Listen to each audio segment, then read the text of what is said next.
Hey there, welcome to Moolah's Money Mastery. In the last video in our Break Free from Poverty series, we talked about how childhood poverty can shape your financial habits, how you can start to address that old poverty mindset and break yourself free. Today, we're going one step further. We're talking about how to take action and grow, to move from wanting to break free from poverty to taking control of your financial future. If you've already started changing your mindset, the next step is to turn it into action. Engage in positive behavior that builds long-term wealth. So let's get going, shall we? Progressing from a survival mindset to a growth mindset. Now that you're aware of how poverty impacts your thinking, it's time to stop focusing on survival and start focusing on growth. The survival mindset, where every financial decision feels critical, keeps you stuck in a reactive state. A growth mindset, on the other hand, is about seeing opportunities to build wealth and security for the long haul. It's important to ask yourself, am I making financial decisions based on fear, or am I looking at ways to grow my money? Growth in this context isn't just about having more and more money, it's about feeling secure and prepared for the future. Today, we'll talk about how to shift from just getting by with basic needs covered to actually building something that mitigates risk and is lasting. Building your financial safety net, more than just an emergency fund. In the last video, we discussed building an emergency fund. Now, let's take it one step further.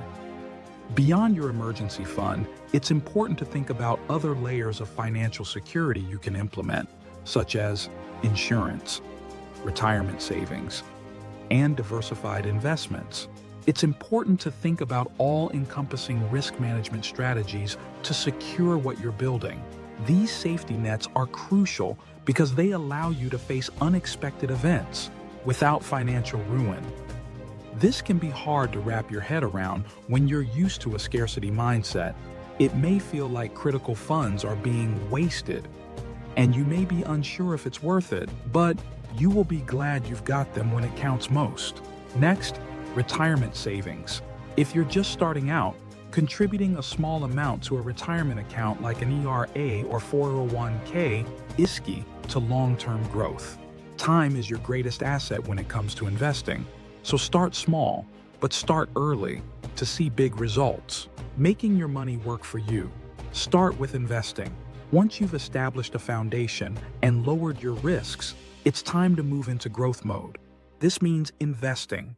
If you've never invested before, this can feel intimidating, especially if you grew up with a distrust of financial systems. But investing is one of the most powerful ways to make your money work for you. Start by educating yourself on low-cost index funds or exchange-traded funds. These are great places to begin because they offer built-in diversification and therefore lower risk than trying to pick individual stocks. The earlier you start, the more you benefit from compound interest, which is basically your money earning money over time. Smart financial goals beyond saving.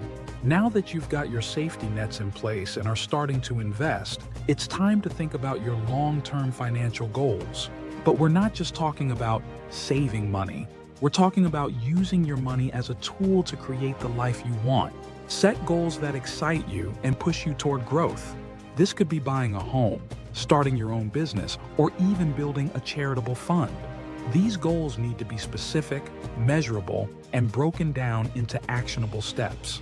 Then, financial decisions you make should be assessed against whether they are aligned with the goal you are heading towards. Creating purpose for your money is one of the best ways to stay motivated. Without a goal, money just sits there. Instead, make it work for you. Strengthen and diversify your income. Building multiple streams. One of the biggest lessons we want to share is the importance of diversifying your income and strengthening your skill sets. Growing up in poverty often means relying on a single source of income, which puts you in a vulnerable position. If something happens to that job, it could put you in a financial bind. To safeguard against this, start thinking about how you can create multiple streams of income. This might mean a side hustle or learning a skill that allows you to freelance on the side.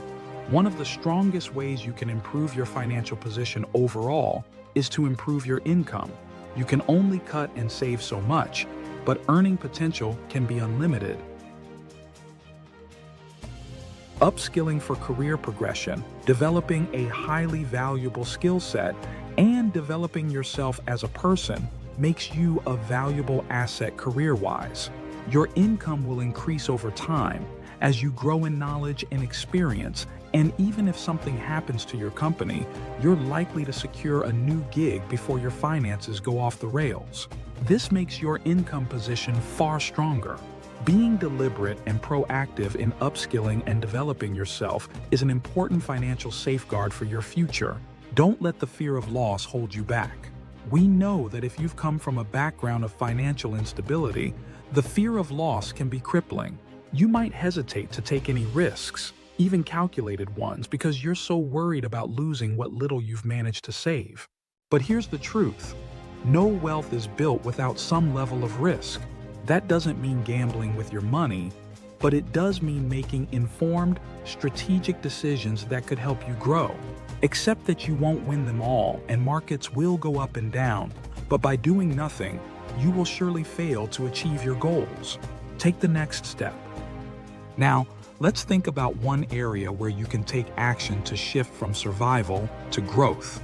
Whether it's starting an emergency fund, minimizing your risk profile by taking out appropriate insurance, or finding a way to strengthen your income position by learning a new in-demand skill. Let us just interrupt here to say that an introductory course to AI might be a first step. The workplace of the future will increasingly require such knowledge. Without it, you will quickly be left behind. It's time to make a commitment to taking action. Don't forget to like and subscribe this video. The Moolah community will be here for you every step of the way. What will you commit to do this week that is a step in the right direction for your financial future? Let us know in the comments as a public commitment to yourself to take action. You can do this.